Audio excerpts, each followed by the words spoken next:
Most of us only see chocolate as a bar, but here in Savusavu, it begins from the land.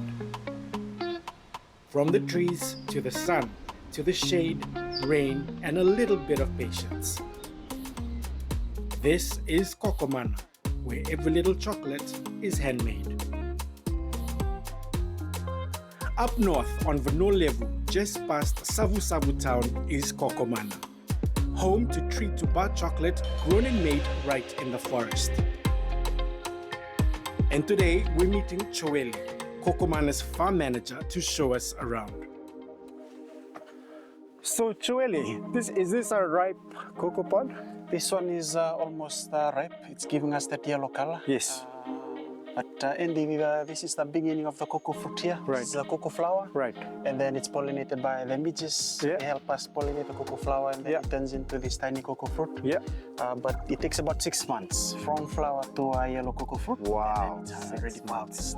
We pick it, and then the next stage is the fermentation process, which is a very important process. Which is where we're heading to right now. Yes. I'll let you lead the way. So this is ripe pod, Andy. Ripe pod. And when we harvest them, we break them open using these concrete blocks. I'll show you how we do those. Right. You need muscles for this, obviously. Yeah. Wow. So that's the inside of the cocoa. Am I able to taste it? Go ahead, try one, grab one seed.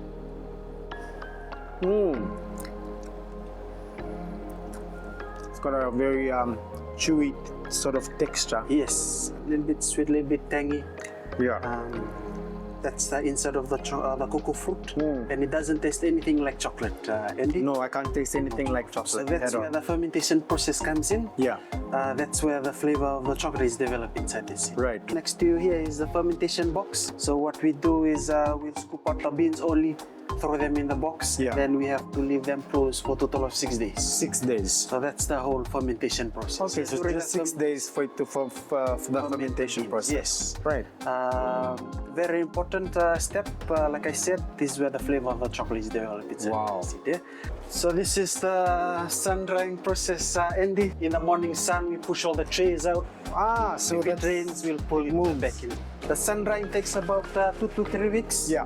And this one we've been sun drying it for 2 weeks now. 2 weeks. So you can try one. Can I try one? Yes, please. Crack it open, remove the seed husk. Seed husk. So it slowly start to get a dark chocolatey flavor. I can already taste the dark chocolate. It's gonna be a little bit very rich. I could eat this all day actually. So the sun drying, like I said, 2 to 3 weeks of sun drying, and then from here we'll move it down to the kitchen, and then we'll start turning them into chocolates. Wow. That's my favorite part. Maybe we're going to have a look at that step right. That's my favorite part too. Here, roasted cocoa beans are slowly grounded into a smooth chocolate paste, then hand tempered onto a cool stone, bringing out its rich texture and glossy shine.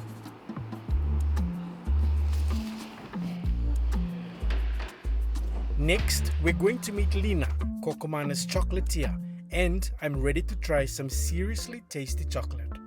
Here are the 5 stages that we have. Yes, So right. we have dried fermented beans here, we have roasted beans, we have cracked beans, and we have the seed coat and the main ingredient, which is the cocoa nibs. Right. So our chocolate, it has only 2 ingredients, cocoa nibs and Fiji cane raw sugar. Right. So that's the cocoa nibs is the final part that you use to make the process for the chocolate. That's right. Right.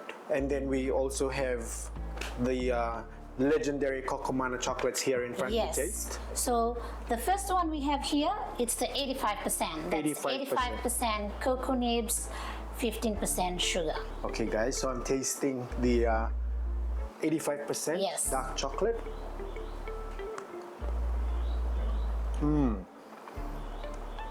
Definitely very dark chocolate. Yeah, 85%. That's the 85%. That's our darkest chocolate. I like that. So the second one, it's the plain 70%. That's 70% cocoa nibs, 30% sugar. 70% cocoa nibs, 30% sugar. And again, this is dark chocolate. Yes. Oh wow, I see the difference in taste from the first one. This one has a bit more sweetness. That's right. And it's very smooth. Oh wow, I can definitely tell the difference in taste from the first one to the 70%. Yeah. Yes. So while tasting, with our chocolate, we don't add any dairy products. Or so any dairy-free? It's dairy-free. That's yes. interesting. Yes, Wow. it's So dairy-free. literally anyone can eat this chocolate. Yes. Kokomana also creates other delicious flavors using local ingredients like salt, chili, coconut, ginger, and chai. And the coconut was definitely my favorite. I'm blown away by just the flavor of chocolates and everything that I'm trying right now.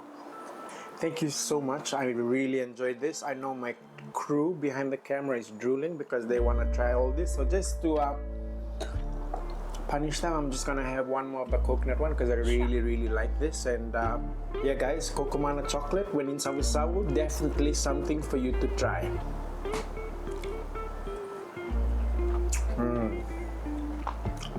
Tatak. And after chocolate, it's time to cool off. Just a short drive from the farm is this, Salt Lake. It's one of those places you won't find in every travel brochure.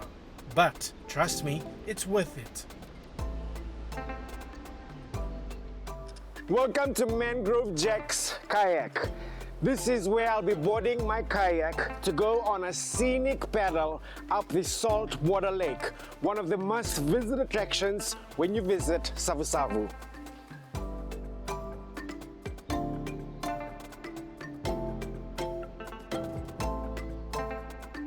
This is the type of place where you just drift, breathe, and listen.